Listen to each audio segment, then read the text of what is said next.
Ladies and gentlemen, we got him.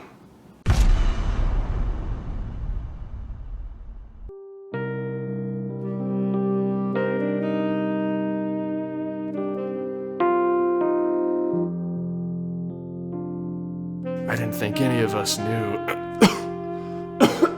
Oh, sorry. I didn't think any of us knew it would ever happen, but it happened. Looks like they finally figured it out. But not just Buzzy.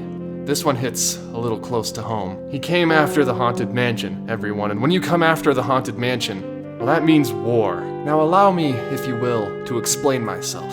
Let's take a step back. I made a video 4 months ago where I talked about the theft of the Buzzy animatronic and who possibly could be behind it, where I interviewed a man known on Twitter as Backdoor Disney. A man who achieved Twitter fame by showing behind-the-scenes footage and videos of the Disney parks. I interviewed Backdoor Disney, real name Patrick Spikes, in that video to see if he had any leads on where Buzzy could be or if he knew of anyone who could have taken him. I didn't want to accuse him of anything at the time, I wanted to give him the benefit of the doubt, but I could tell during the interview that something was a little off. He seemed to be a little defensive during the interview and seemed to not be giving away all the information that he knew. I figured it was because the police made him sign some sort of agreement saying he wouldn't talk about the case publicly. I have no idea if that's how it works, but come on guys, I'm just trying to play it safe here. Turns out our man was right under my nose the entire friggin' time. If you want to see the full interview, I'm going to link the video in the description down below so you can familiarize yourself with the case, but let's move on. Let's just say that there's some really juicy information that you might want to see before watching this video. About 1 week ago, I was made aware of some startling news. I woke up to some news articles about one Patrick Spikes. Turns out he had been stealing from the Magic Kingdom's Haunted Mansion. Something that, well, you can't do that, it's illegal. Patrick had found himself a one-way ticket to the big house. To jail. And recently we didn't know all the case had to offer. We didn't know what the police were doing. So Patrick Spikes decided to enlighten us with a video. There's been a lot of talk about Buzzy recently. Was he stolen? Was he removed? Who stole him? Who removed him?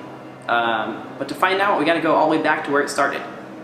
Where the rumor started, anyway. In November, I was accused by Disney and Orange County Sheriff's Office of stealing an animatronic named Buzzy that was worth $120,000. Well, that's kind of a big accusation if you ask me.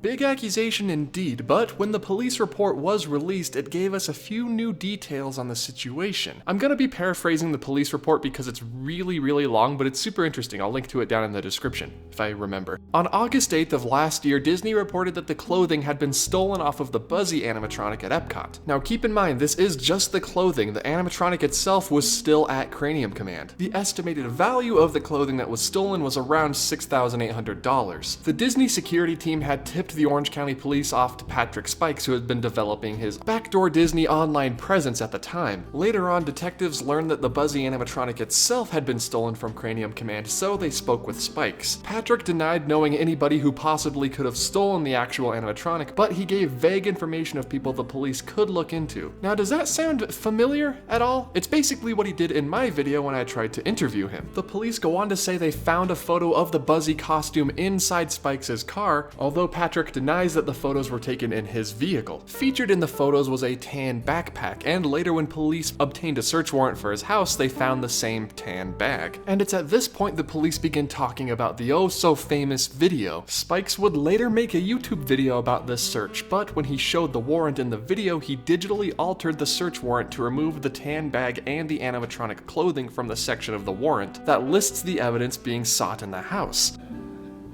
That's pretty scummy.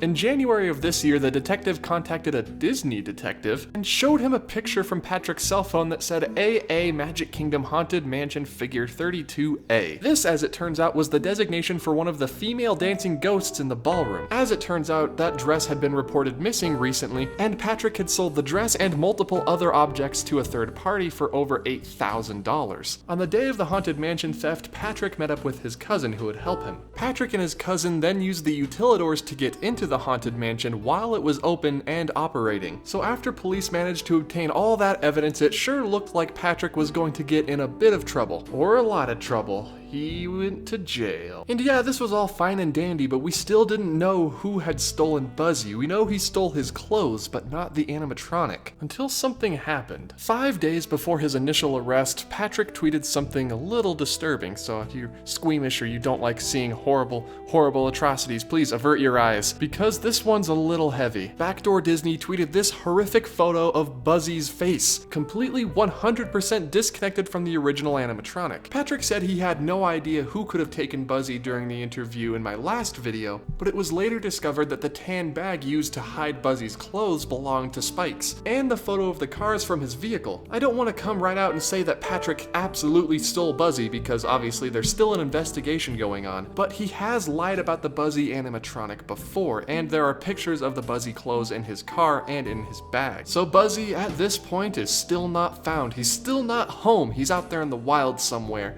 cold, alone and scared. He also doesn't have a face. And as of 4 days ago, the Orange County Police Department did in fact confirm that Buzzy was stolen. Disney does not have him. Disney is not a suspect. They didn't remove him without telling anybody.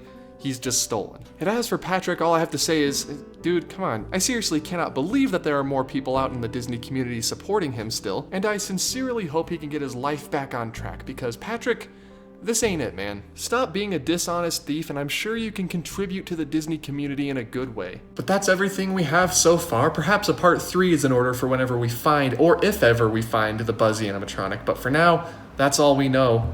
Just figured I'd update you guys with the case, and hopefully someday we can figure out where Buzzy is and close this case for good. My detective work might not be the best, and it's certainly the worst, but I feel like I'd update you guys on the story just so you guys know where we're at. And maybe with part 3 we can finally bring him home. See you next time.